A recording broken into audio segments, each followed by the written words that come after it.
In the aftermath of the First World War, Germany stood in a state of uncertainty, defeated, divided, and searching for figures who could embody strength and pride. Among those who emerged from the conflict with recognition was Hermann Göring, a decorated fighter pilot whose name had become associated with skill, daring, and aerial combat. In a time when national identity was fragile, such individuals carried symbolic importance. They were seen not only as soldiers, but as representations of resilience in the face of defeat. Göring's reputation was forged in the skies. As a pilot, he operated in one of the most dangerous environments of the war, where survival depended on speed, precision, and split-second decisions. Aerial combat was intensely personal, often involving one-on-one engagements that demanded both technical mastery and psychological composure. Göring proved capable in this arena, earning respect among fellow pilots and recognition from military command. By the later stages of the war, he had risen to a position of leadership within an elite fighter unit. This role placed him among a select group of aviators whose actions were closely followed and widely reported. These pilots became part of a larger narrative, figures who could inspire a population struggling with the realities of war. Their stories were shared not just as military achievements, but as symbols of courage and determination. Yet beyond the image of heroism, the end of the war introduced a different reality. Germany faced political instability, economic hardship, and a deep sense of national loss.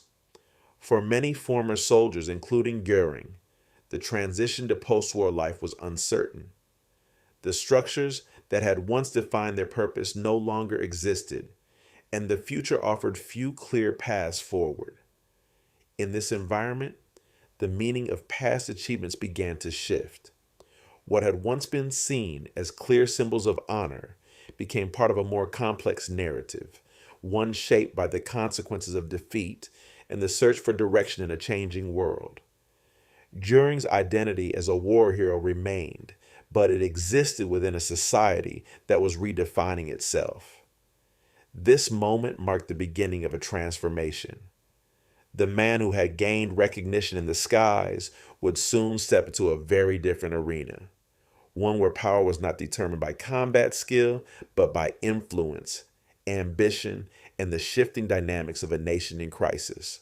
The years following the First World War left Germany in a fragile and unstable condition. The collapse of the empire had given way to a new political system, but that system struggled to gain the confidence of its people. Economic hardship, social unrest, and political fragmentation created an environment where uncertainty became part of daily life. For many, the future of the country felt unclear, and the search for direction intensified with each passing year. In this atmosphere, figures like Hermann Göring found themselves navigating a world very different from the one they had known during the war. The discipline and structure of military life had been replaced by instability and competing ideologies. For former officers and soldiers, the transition was not only practical, but deeply personal. Their sense of purpose, once clearly defined, now had to be reimagined. At the same time, political movements began to emerge, each offering its own vision for Germany's future. Some called for reform within the existing system, while others rejected it entirely, arguing that stronger leadership and a more unified direction were necessary. These movements gained attention by appealing to frustration, promising change in a time when many felt overlooked or ignored. Public gatherings, speeches, and political organizations became increasingly common.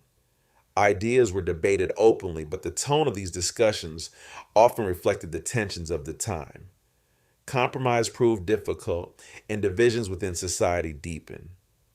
In such an environment, individuals who could project confidence and authority were able to attract attention, particularly among those seeking stability. Göring began to move within these circles, drawn toward a path that offered both influence and a renewed sense of purpose. His background as a decorated pilot gave him credibility, while his presence and confidence allowed him to stand out in a crowded political landscape. He was no longer operating in the skies, but in a world where words, alliances, and perception shaped outcomes. This period marked a critical transition, not only for Göring, but for Germany itself. The conditions of crisis created opportunities for new figures to rise and for new ideas to take hold. The direction the country would take was still uncertain, but the forces shaping that direction were becoming increasingly clear. For Göring, the shift from military hero to political participant had begun. And as the nation continued to search for stability, he would find himself moving closer to the center of a movement that promised to redefine Germany's future. As Germany's political landscape grew more volatile, Hermann Göring moved closer to a movement that promised order, direction, and renewed national strength. What began as curiosity soon became commitment. The environment he entered was charged with energy, gatherings filled with speeches, strong rhetoric, and a growing sense of momentum among those who believed that change was not only possible, but necessary. Within this movement, Göring found something familiar: structure, hierarchy, and a clear chain of command. After the uncertainty of post-war life, this sense of organization offers stability. Roles were defined, expectations set, and loyalty emphasized. For someone accustomed to military discipline, this environment provided both comfort and opportunity. It was a space where ambition could align with purpose. Göring quickly distinguished himself. His background as a decorated pilot gave him credibility, but it was his presence that made an impression. He spoke with confidence, carried himself with authority, and understood the importance of image. In a movement where perception played a crucial role, these qualities allowed him to rise faster than many others. Public events became a key part of this rise. Large gatherings, carefully organized and highly visible, created an atmosphere of unity and strength. Within these settings, Göring was not just a participant. He was becoming a recognizable figure. His role expanded, and with it, his influence. He was no longer on the margins. He was moving toward the center. At the same time, the movement itself was evolving. It was transitioning from a loose collection of ideas into a more structured organization, capable of competing for real political power. This transformation required individuals who could lead, organize, and represent its vision. Göring fit this need, positioning himself as both a supporter and a driver of its growth. Yet this rise was not without complexity. The movement's goals, methods, and internal dynamics were still taking shape. Alliances formed and shifted, strategies were tested, and the path forward was not always clear. Navigating this environment required adaptability as much as conviction. For Göring, this phase marked a turning point. He was no longer defined solely by his past achievements.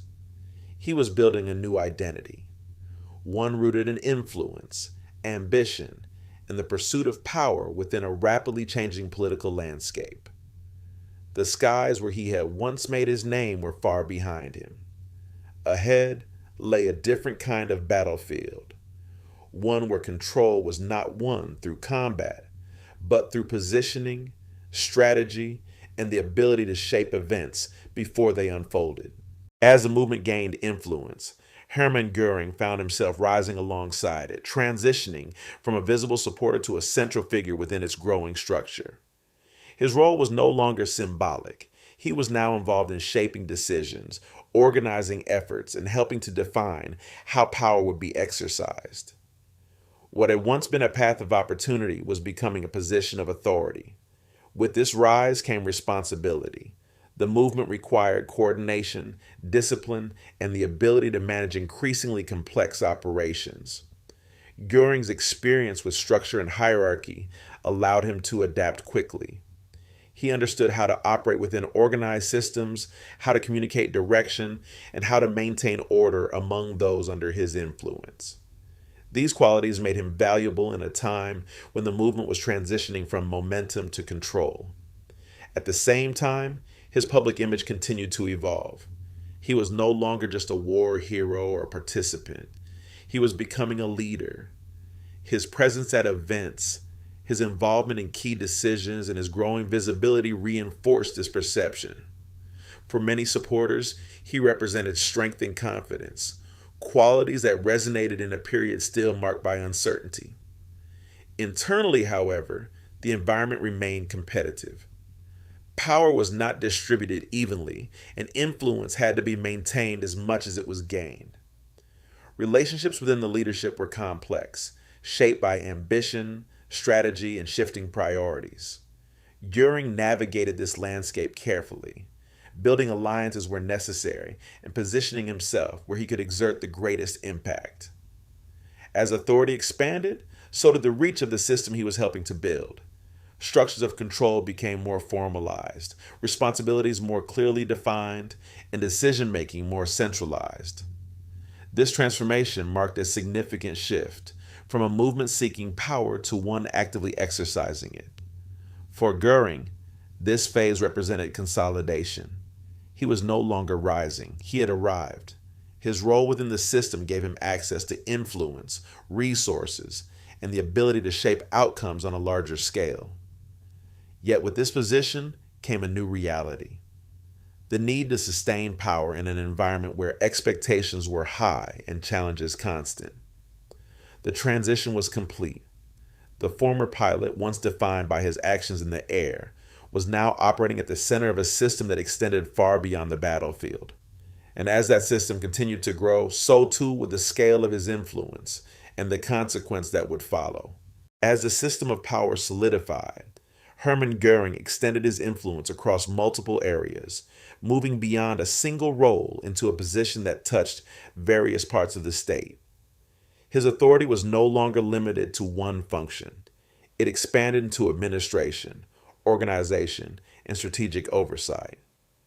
This growth made him one of the most prominent figures within the structure he had helped build. One of the defining aspects of this phase was the accumulation of responsibilities. Göring became involved in areas that required coordination on a national scale, managing resources, overseeing key institutions, and contributing to decisions that shaped broader policy. This expansion was not Sluchinen. It reflected both his ambition and the system's reliance on individuals who could operate across different domains. With increased authority came greater visibility. Göring was now a public figure whose actions and presence were closely observed. His image was carefully maintained, reflecting strength, confidence, and success. In a system where perception played a crucial role, this image reinforced his position and influence. At the same time, his approach to leadership began to take a distinct form. He combined decisiveness with a preference for control, ensuring that processes aligned with his expectations.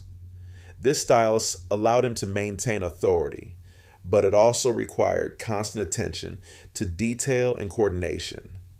The larger his role became, the more complex his responsibilities grew.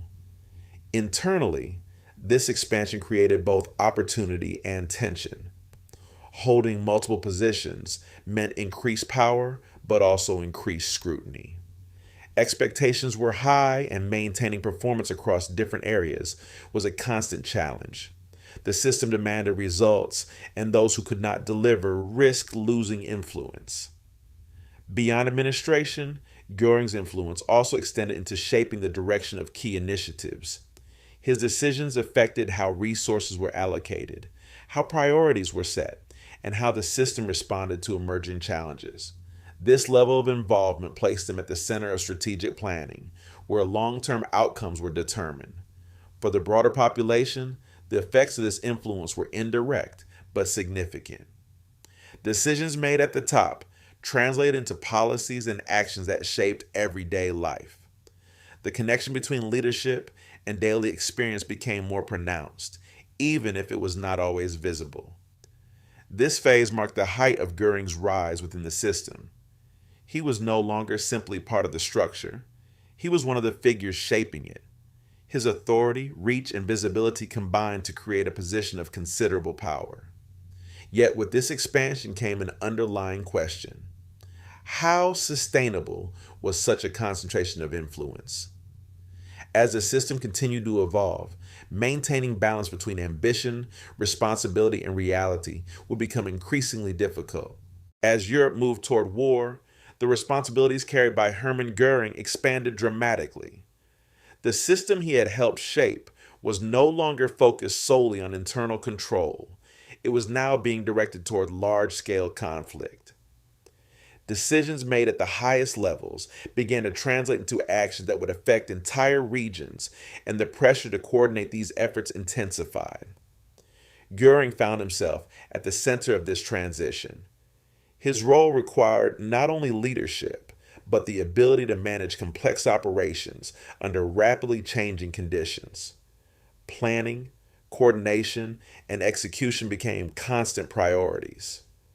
The structure that had once been built for control was now being tested in an environment where speed and adaptability were critical. At the same time, expectations continued to rise. The system demanded efficiency, results, and the ability to respond to challenges without hesitation.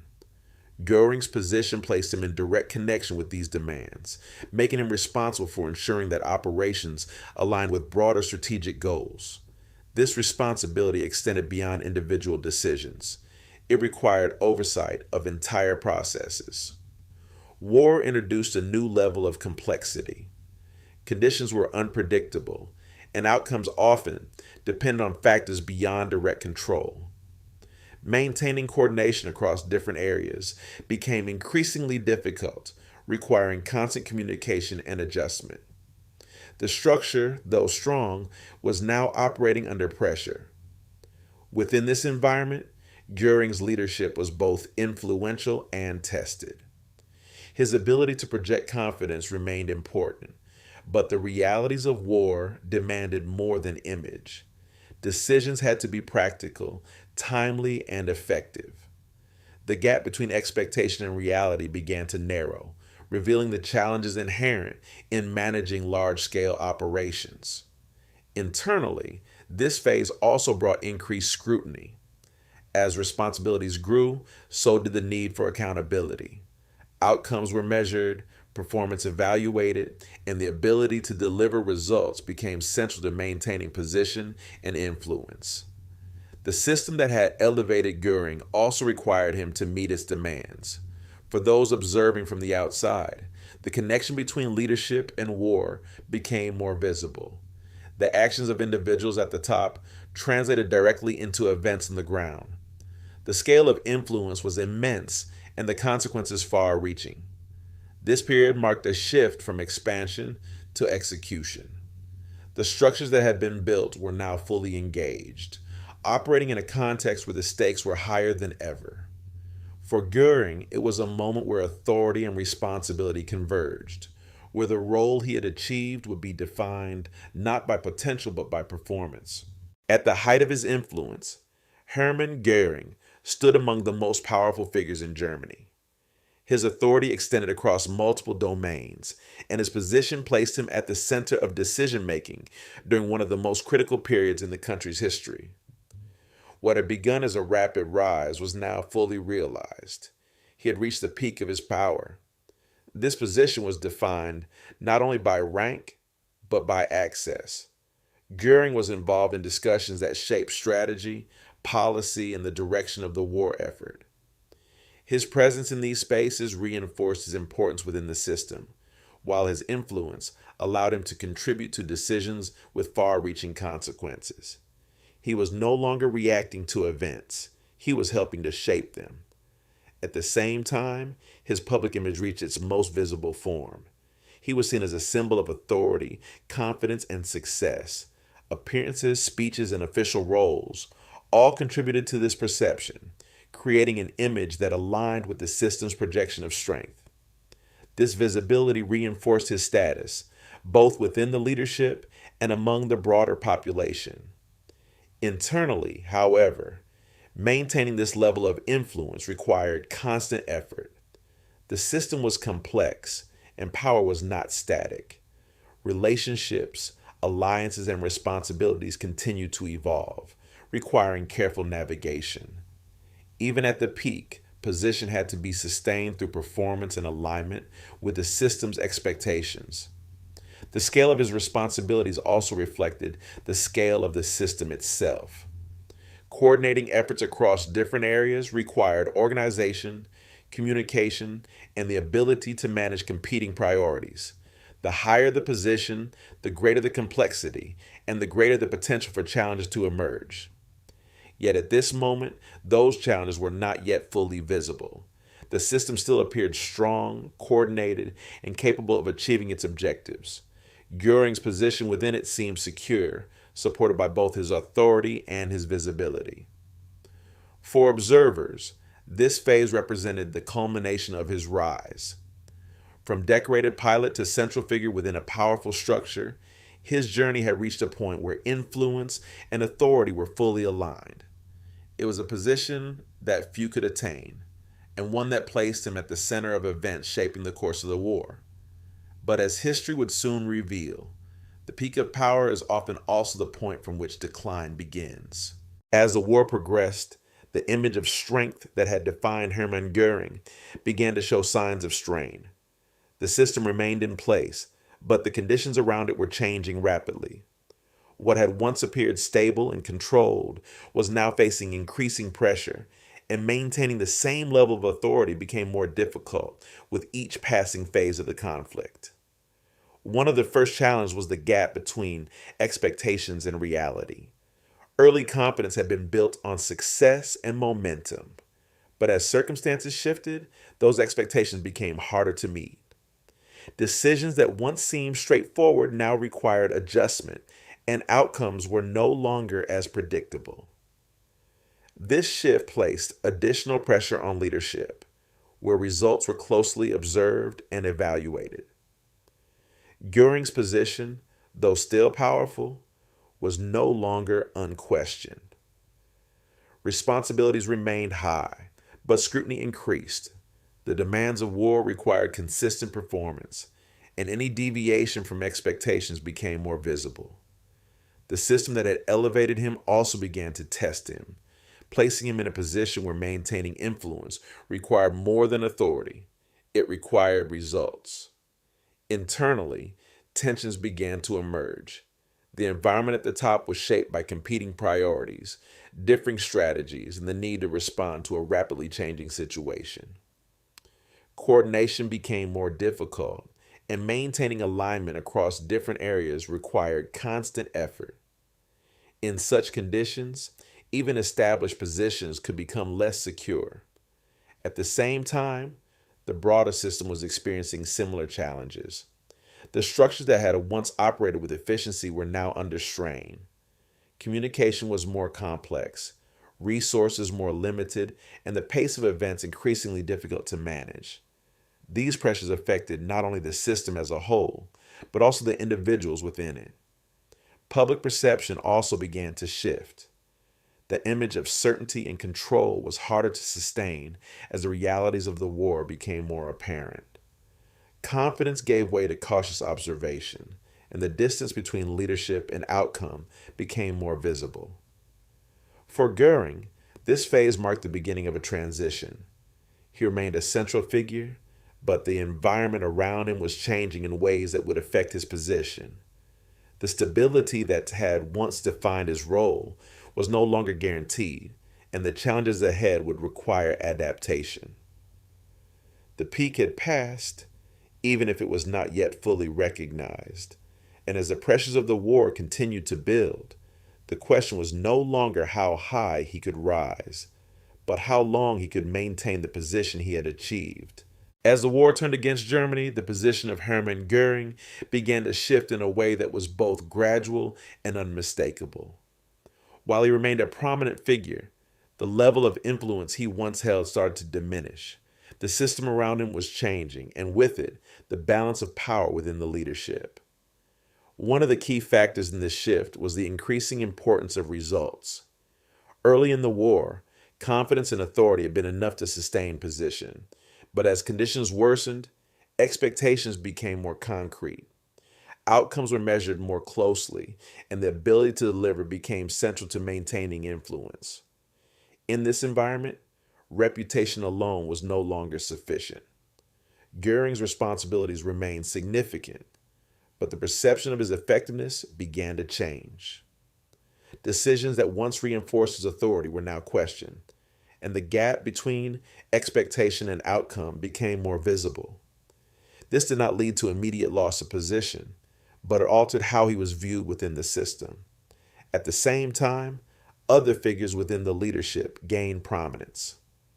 The shifting priorities of the war created opportunities for different roles to become more central, and influence naturally followed those changes. As a result, Göring's position, while still important, was no longer at the center of decision making in the same way it had been before. Internally, this created a subtle but significant transformation. Authority remained, but its impact was reduced. The ability to shape outcomes became more limited, and maintaining relevance required constant adjustment. The structure that had once supported his rise was now evolving in ways that did not fully align with his position. Externally, these changes were less visible but still meaningful. The public image that had once projected confidence and strength became less prominent. Attention shifted toward other aspects of the war, and the connection between Göring's role and the broader direction of events became less direct. For Göring, this phase represented a loss not of title, but of influence. The distinction was important. He remained within the system, but his ability to direct it had weakened. The position he had once held at the center was now moving outward, replaced by a more uncertain role. This transition did not happen overnight. It unfolded gradually, shaped by changing circumstances and evolving priorities, yet its impact was clear. The figure who had once stood at the height of power was now navigating a system that no longer operated in his favor. The decline had begun, not as a sudden fall, but as a steady shift away from the influence that had once defined him. As the war neared its final stages, Hermann Göring found himself in an increasingly isolated position. Though he still held titles and formal authority, the influence that once defined his role had diminished. The system around him had changed, and with it, his place within it. What remained was not the same center of power, but a position shaped by uncertainty and distance. Isolation at this level was not always visible. It did not mean physical absence, but a gradual separation from the core of decision making. Information flowed differently, priorities shifted, and the ability to shape outcomes became more limited. Göring was still present within the structure, but no longer at its center. At the same time, the pressures of the war had intensified. The environment was no longer one of expansion or confidence, but of response and survival. Decisions were made under urgency, and the margin for error had narrowed significantly. In such conditions, influence depended on immediate relevance, on the ability to respond to rapidly changing events. Göring's position, shaped by earlier successes, struggled to adapt to this new reality. The system that had once elevated him was now focused on different priorities, and the alignment that had once existed began to weaken. Maintaining authority required more than status. It required connection to the present demands of the situation. Internally, this created a sense of distance. The clarity that had once defined his role was replaced by ambiguity. Instructions were less direct, responsibilities less clearly connected to outcomes, and the overall direction of the system more difficult to follow. For someone who had operated at the center of coordination, this shift was significant.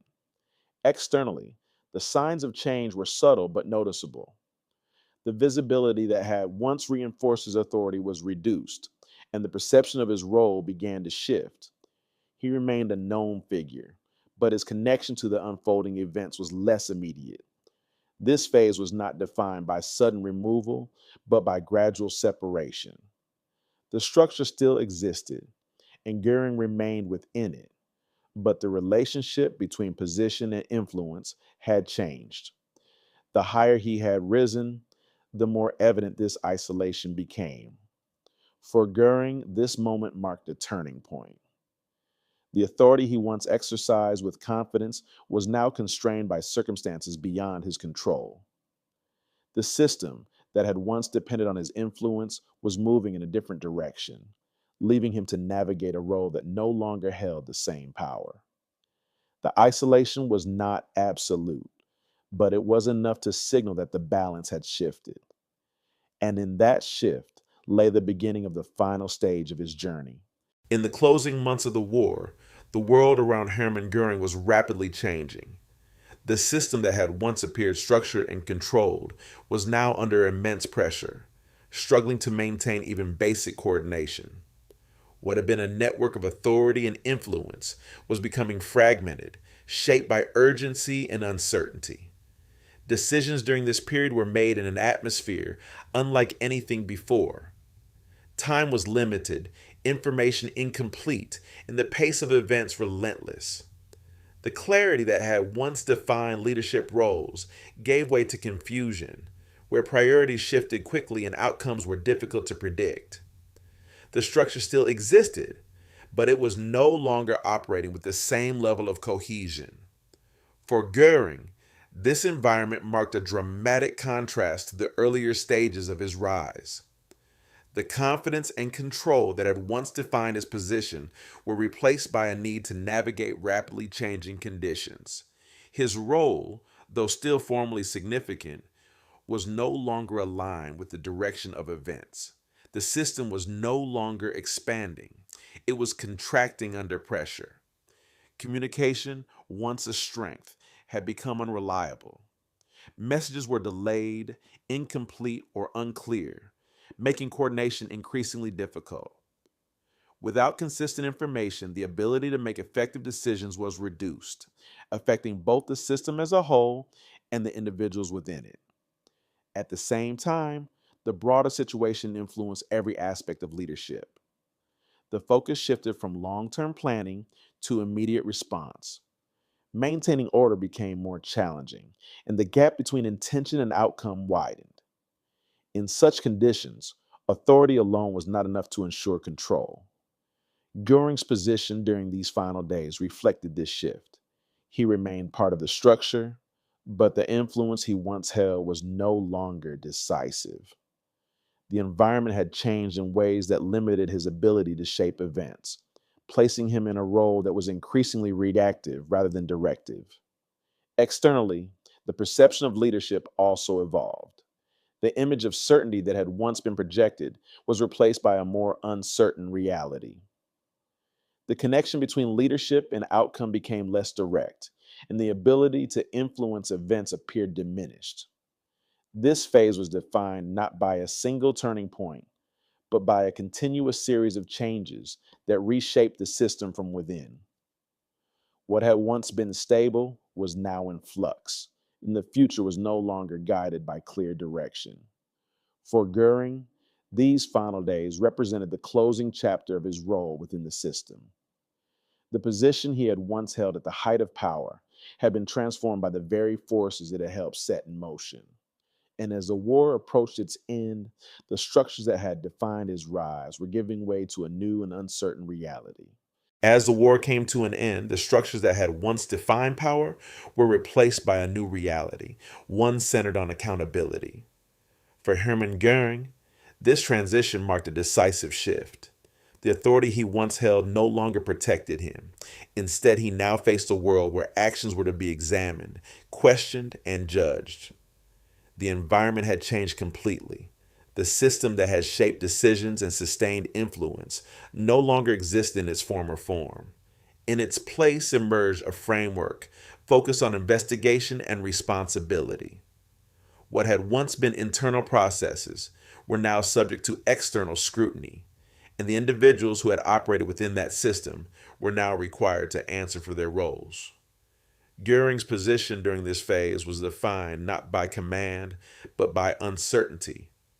The clarity of hierarchy and structure that had once guided his actions was gone. Instead, he found himself within a process that was structured in an entirely different way, one that emphasized evidence, procedure, and evaluation. Central to this phase was the gathering of information. Documents, records, and testimonies became key elements in understanding how decisions had been made and how the system had functioned. These materials, once part of an internal framework, were now used to construct a broader picture of events.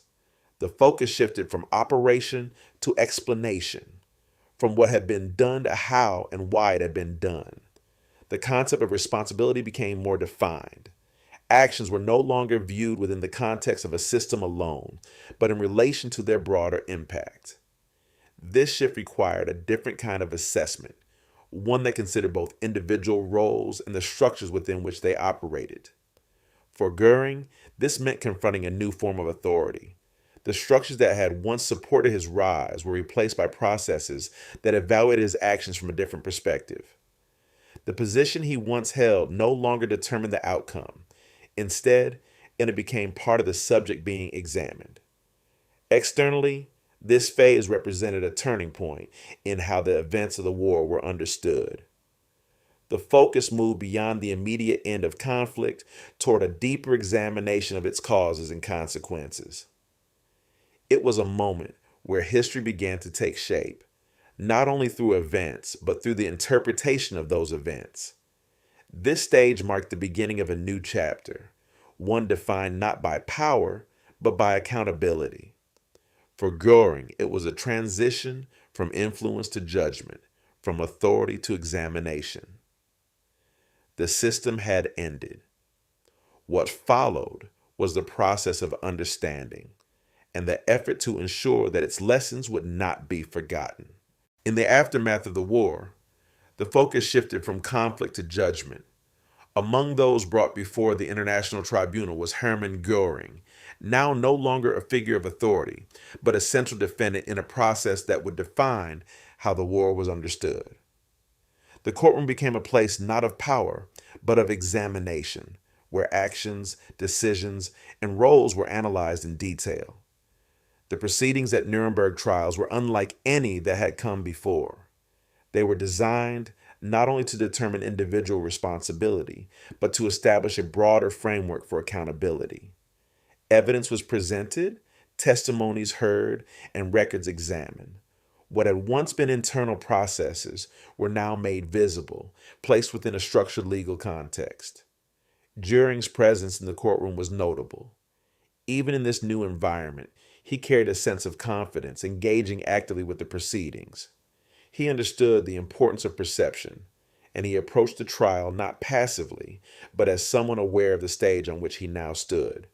Yet the dynamics had fundamentally changed. This was not a setting where authority could be asserted, but one where it was questioned. The trial revealed the complexity of the system in which he had operated. Decisions were examined not in isolation, but as part of a larger structure. The goal was not only to understand individual actions, but to trace how those actions connected to broader outcomes. This approach transformed the proceedings into something more than a legal process. It became a detailed examination of how power had functioned.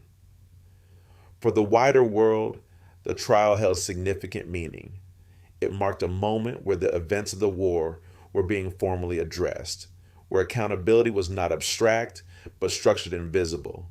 The courtroom became a space where history was interpreted, where the narrative of the war was shaped through the evidence and analysis.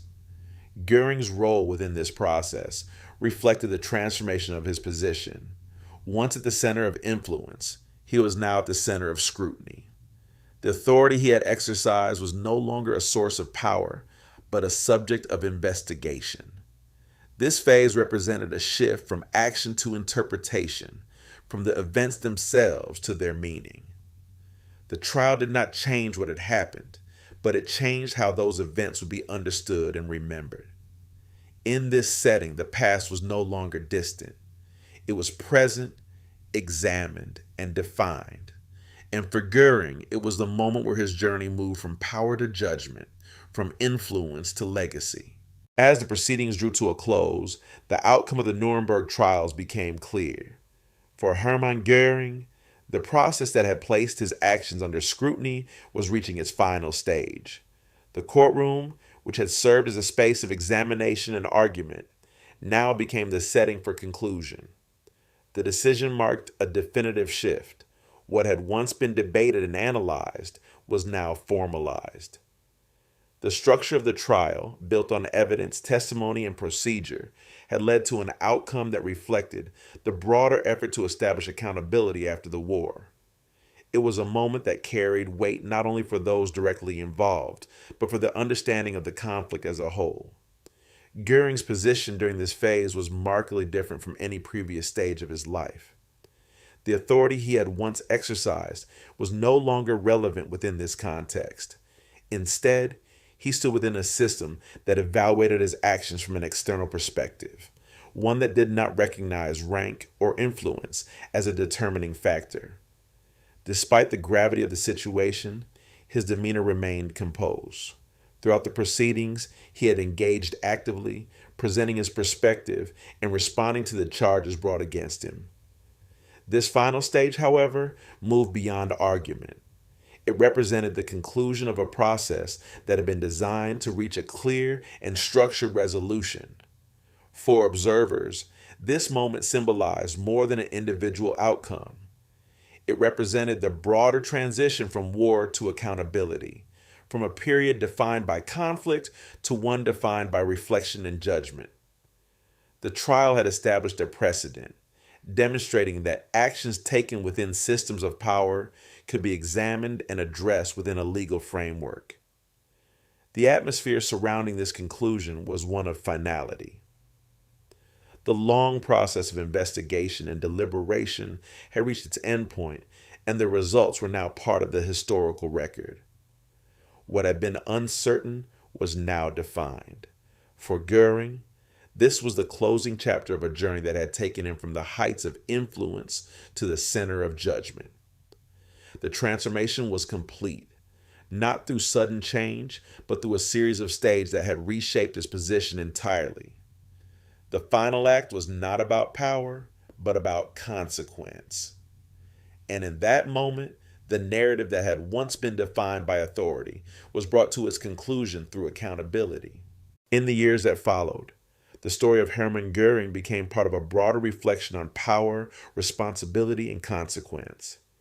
His journey, from decorated pilot to one of the most influential figures in Germany, and ultimately to a defendant at the Nuremberg trials, illustrated how rapidly position and authority can transform under changing circumstances. What remained was not only the record of his actions, but the lessons drawn from them. His rise demonstrated how influence can be built through opportunity, alignment with larger systems, and the ability to navigate complex structures of power. At the same time, his fall revealed the limits of that influence, showing that authority, no matter how extensive, is not immune to accountability. Historians would later examine his role as part of a much larger framework. Rather than focusing solely on the individual, they explored how systems of power function, how decisions are made within them, and how responsibility is distributed. Göring's story became one piece of this wider analysis, an example of how personal ambition and structural forces can intersect in significant ways. For the public, his legacy carried a different meaning. It became a reminder that the figures who shape events are also shaped by them. The qualities that contribute to rise, confidence, ambition, adaptability, can also play a role in decline when circumstances change. In this sense, his story is not only about power, but about its volatility. The aftermath of the war brought a renewed focus on understanding. Documents were studied, testimonies reviewed, and narratives constructed to make sense of what had occurred. Within this process, Göring's role remained central, not as a figure of authority, but as a subject of historical reflection. His legacy, therefore, is not defined by a single moment, but by the full arc of his life. It is found in the transition from recognition to influence, from influence to isolation, and from isolation to judgment. Each phase contributes to a larger understanding of how power operates and how it can unravel. In the end, his story stands as a cautionary example. It shows that systems can elevate individuals to positions of great influence, but they can also expose them to consequences when those systems collapse. It reminds us that authority carries responsibility and that the impact of decisions extends far beyond the moment in which they are made. This is not just a story of one man. It is a reflection on the nature of power itself, how it rises, how it functions, and how it ultimately faces its limits.